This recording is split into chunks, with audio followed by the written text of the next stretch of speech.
Deus só precisa de um único coração disponível para que uma casa inteira seja restaurada. Ele só precisa que uma pessoa esteja disposta a servir, que uma pessoa dentro daquela casa esteja disposta a se colocar na linha de frente da batalha e obedecer. Ele só precisa de um coração disponível para realinhar a casa toda. E é por isso que a Bíblia diz que se você crê em Deus, você e a sua casa será salva. Então, a gente precisa parar de olhar para o erro do outro, a gente precisa parar de querer que o outro dê o primeiro passo, que o outro se conserte, se Deus falou primeiro com a gente. Então, nós precisamos ter em mente que nós não podemos depender da mudança do outro, do comportamento do outro, para obedecermos aquilo que Deus pediu pra gente. Porque tem muitas pessoas que têm dificuldade de ser um cristão dentro de casa, porque tá esperando o pai se consertar, tá esperando a mãe reconhecer os erros, tá esperando o marido dar o primeiro passo, e acha que para que a gente faça a nossa parte, o outro precisa também estar fazendo a parte dele. Mas não. Se Deus falou primeiro com você, é você quem tem que dar o primeiro passo. E às vezes, André, a verdade é que não é que o nosso milagre está demorando, está atrasado. É que ele está esperando a gente parar de esperar que o outro se posicione.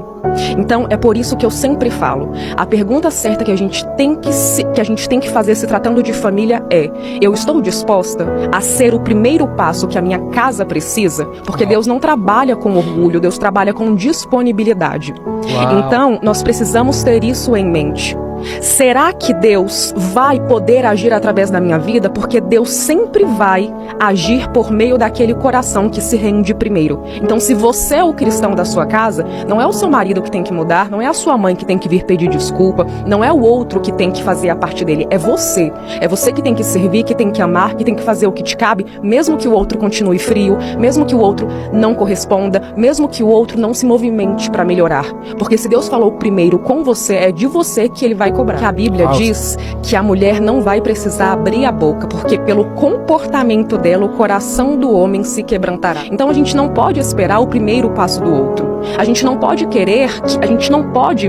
ficar focando no que o outro está deixando de fazer. Nós temos que agir, fazer a nossa parte, independentemente do comportamento do outro. Porque a salvação é individual. E quando nós estivermos diante de Deus, Ele não vai perguntar o que o seu irmão fez, Ele vai perguntar o que você fez. Ele não vai olhar para o comportamento do outro. Ele vai olhar para o seu comportamento. Então o certo é o certo e o errado é o errado, independentemente do que as pessoas que estão ao seu redor estão fazendo com você. Você não pode ser o resultado do que as pessoas fazem ou deixam de fazer com você. Você tem que ser justamente aquele que interfere, que influencia o comportamento do outro. A Bíblia diz que tudo que você fizer, faça como se estivesse fazendo para Deus e não para homens. Porque quando você faz como se estivesse fazendo para Deus, ou seja, sem esperar o retorno do outro, naturalmente os frutos aparecem. Porque a palavra de Deus não volta vazia. E a gente não prega só com palavras, a gente prega com o nosso comportamento.